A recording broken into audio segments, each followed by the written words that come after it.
ஒரு selfie video, ஒரு smile, ஒரு பொண்ணோட வாழ்க்கைய வந்து ஃபுல்லா மாறிடும்னு யாராவது நெனச்சு பார்த்துருப்பாங்களா?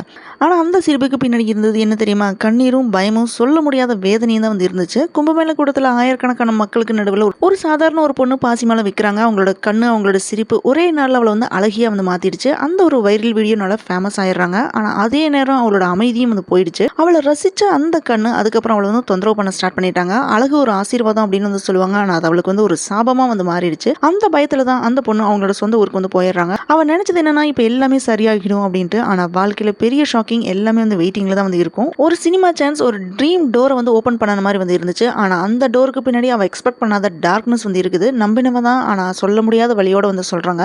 ஒரு பொண்ணு அவங்களோட கனவுக்காக வந்து போராடுறப்போ அவங்களுக்கு பாதுகாப்பா இருக்க வேண்டிய இடமே அவளுக்கு வந்து பயமா வந்து மாறிடுச்சுன்னா அது அவங்களோட லைஃப். அதுலயும் ரொம்ப பெரிய ஷாக்கிங் என்னன்னு தெரியுமா? அவங்க கண்ணீர் விட்டப்போ அவங்களுக்கு வந்து சப்போர்ட் பண்ண வேண்டிய ஃபேமிலி என்ன சொல்றாங்கன்னா, இது உன்னோட ஃபர்ஸ்ட் ஃபிலிம், கடந்து போ அப்படின்னு வந்து சொல்லியிருக்காங்க. அவங்கள வந்து தனியா விட்டுட்டாங்க. ஒரு பொண்ணு அவங்களோட கண்ணீரை கூட வெளியில சொல்ல முடியாம உள்ளுக்குள்ளேயே வந்து தாங்கிட்டு இருந்தா அது எவ்வளவு பெரிய வேதனை அப்படின்ட்டு யாராவது யோசிச்சிருக்கீங்களா? இப்போ அவங்களோட வாய்ஸ் வெளியில வந்திருக்கு. ஆனா கேள்வி என்னன்னா, அந்த வாய்ஸுக்கு வந்து நீதி கிடைக்குமா, இல்ல அது இன்னொரு கதையை வந்து மறைஞ்சிடுமா? இந்த கதையை கேட்டதுக்கு அப்புறம் நீங்க ஒரு விஷயம் மட்டும் யோசிங்க. ஒரு வைரல் வீடியோக்கு பின்னாடி எவ்வளவு வழி இருக்கும்னு. மேரேஜ் ஆன ஃபியூ டேஸ்ல வந்து கண்ணீரோட இருக்காங்க கும்பமேளா அழகி. என்னெல்லாம் நடந்துச்சு அப்படின்றத பார்ப்போம்.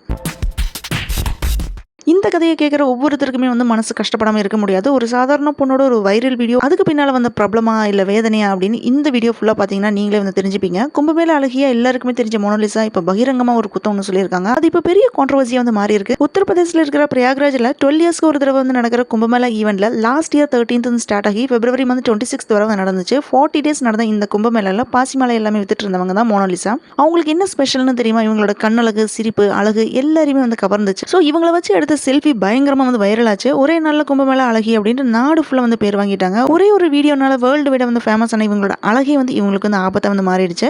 ஆனா அந்த பிரபலத்துக்கு பின்னாடி ஒரு இருண்ட கதையை வந்து ஆரம்பிச்சது. அவளை பார்த்து ரசிச்சவங்களும் இருந்தாங்க. ஆனா அதே நேரம் மோனலிசாவை கொஞ்சம் பேர் தொந்தரவு பண்ணவும் ஸ்டார்ட் பண்ணிட்டாங்க. அந்த அழகே அவளுக்கு வந்து ஆபத்தா வந்து மாறிடுச்சு. அந்த பயத்துல அவங்களோட சொந்த ஊரா இருக்கிற மத்திய பிரதேசத்தில் இருக்கிற இந்தூருக்கு வந்து போயிட்டாங்க. இது வரைக்குமே லைஃப் வந்து சுமாராக தான் வந்து போயிட்டு இருந்துச்சு. அந்த நேரத்தில் ஒரு புது டர்னிங் பாயிண்ட். இவங்களுக்கு வந்து சினிமா சான்ஸ் வந்து கிடைச்சிருக்கு. ஃபர்ஸ்ட் ஃபிலிம்ல வந்து நடிக்க போறாங்க அப்படின்னு இன்ஃபர்மேஷன் வந்து லீக் ஆச்சு. த டைரி ஆஃப் மணிப்பூர் அப்படின்னு ஒரு ஃபிலிம்ல வந்து நடிக்க வந்து சான்ஸ் வந்து கிடைச்சிருக்கு. அப்போ அது அவளுக்கு ஒரு புது லைஃப், ஒரு கனவு. ஆனா அந்த கனவுலையும் கண்ணீர் தான் வந்து அதிகமாக வந்து இருந்துச்சு. இதுக்கிடையில் அவளோட லைஃப்ல இன்னொரு விஷயம், இவங்களோட FB மூலமா முகமது ஃபர்மான் அப்படின்ற முஸ்லீம் பையனை வந்து லவ் பண்ணிட்டு இருந்திருக்காங்க.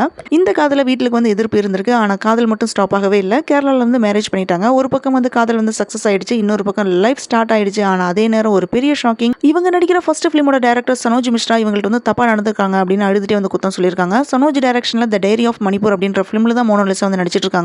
அழுதுட்டு என்ன சொல்லியிருக்காங்கன்னு பார்த்தீங்கன்னா, சனோஜ் மிஸ்ரா நல்ல மனுஷனே இல்லை, 10 தடவை என்னை வந்து தப்பான முறையில் வந்து தொட்டிருக்காரு, என் ஃபேமிலிக்கு முன்னாடி இந்த கொடுமை வந்து நடந்துச்சு, அப்போ கூட அவங்க வந்து எனக்கு எந்த ஒரு சப்போர்ட்டுமே கொடுக்கல அப்படின்னு ரொம்ப ஃபீல் பண்ணி வந்து சொல்லியிருக்காங்க.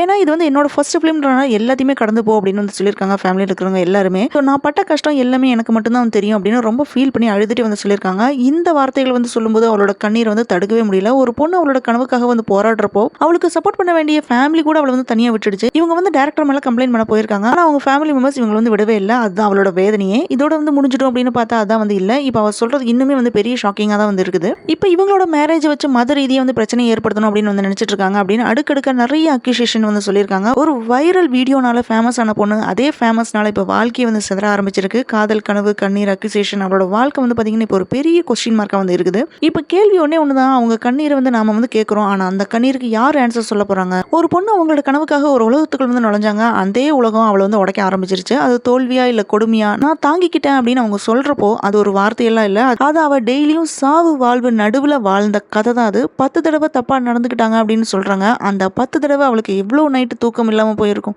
எவ்வளோ தடவை வந்து அழுதுருப்பா, எவ்வளோ தடவை இது நிற்கணும் அப்படின்னு நினைச்சிருப்பா. ஆனால் அவள் தனியாக வந்து இருந்தப்போ அவளுக்கு வந்து பக்கத்தில் நின்னது நீ சரி அப்படின்னு சொல்ல யாருமே இல்லை. அதுதான் மோனலிசாக்கு வந்து ரொம்ப பெரிய வழியே. இப்போ அவங்களோட வாய்ஸ் வெளியில் வந்திருக்கு. ஆனால் இன்னொரு பயம், அவங்களோட வாழ்க்கை, காதல், கல்யாணம், இதை எல்லாத்தையுமே யூஸ் பண்ணி இன்னொரு பிரச்சனை உருவாகுது அப்படின்னு அவங்க சொல்றாங்க. பொண்ணோட உண்மையான வாய்ஸ் என்னன்னு பார்த்தீங்கன்னா, மதம், பிரச்சனை, விமர்சனம், இது எல்லாத்துக்கும் நடுவில் மறைஞ்சு போயிடுமோ அப்படின்னு பயம்தான் வந்து அதிகமாக வந்து இருக்குது. இது ஒரு சாதாரண ஸ்டோரி எல்லாம் இல்லை. இது ஒரு வைரல் வீடியோக்கு பின்னால மறைஞ்சிருக்கிற வேதனை தான். ஒரு பொண்ணோட சைலண்ட் வாய்ஸ், ஒரு கனவு உடைஞ்ச சத்தமாக தான் வந்து இருக்குது. நாம எல்லாருமே வந்து இப்போ ஒரே ஒரு விஷயம் மட்டும் யோசிக்கணும். ஒரு பொண்ணு வந்து எனக்கு இந்த மாதிரி வந்து நடந்துச்சுன்னு அப்படின்னு சொல்றப்போ நாம அவளை வந்து சொல்றது வந்து கேட்குறோமா இல்லை அவளை சந்தேகப்படுறோமா? அதான் அவளோட வாழ்க்கையை வந்து முடிவு பண்ணும். இது மோனோலிசாவோட மட்டும் கதையாக வந்து இருக்கலாம். ஆனால் இதே மாதிரி கண்ணீர் விடுற இன்னும் எவ்வளோ பேர் வந்து இருக்காங்க. இந்த கதை இங்கேயே வந்து முடிவாகல. அவங்களுக்கு வந்து நீதி கிடைக்குமா? அவ எகெயின் வந்து சிரிப்பாங்களா? அதுக்கான ஆன்சர் வந்து தெரியல. தெரியல. இந்த ரியல் ஸ்டோரியில நம்ம யோசிக்க வேண்டியது ஒண்ணே ஒன்று தான். ஒரு பொண்ணோட சக்ஸஸ்க்கு பின்னால அவ சந்திக்கிற போராட்டங்கள் எவ்வளோ கஷ்டங்கள் இருக்கு அப்படின்றது எல்லாமே நமக்கு இப்போ தெரிஞ்சிருக்கும். மோனாலிசாக்கு வந்து நீதி கிடைக்குமா, அவங்களோட லைஃப் எகெயின் வந்து சரியாயிடுமா, அதுதான் இப்போ எல்லாருமே எக்ஸ்பெக்ட் பண்ணிட்டு இருக்காங்க. இந்த மாதிரி உண்மையான கதைகளை வந்து தெரிஞ்சுக்க மறக்காம நம்ம சேனலை வந்து சப்ஸ்கிரைப் பண்ணி சப்போர்ட் பண்ணுங்க. தேங்க்ஸ் ஃபார் வாட்சிங் திஸ் வீடியோ. உங்களுக்கு இந்த வீடியோ பிடிச்சதுன்னா லைக் பண்ணுங்க, ஷேர் பண்ணுங்க, சப்ஸ்கிரைப் பண்ணுங்க. See you all in the next video.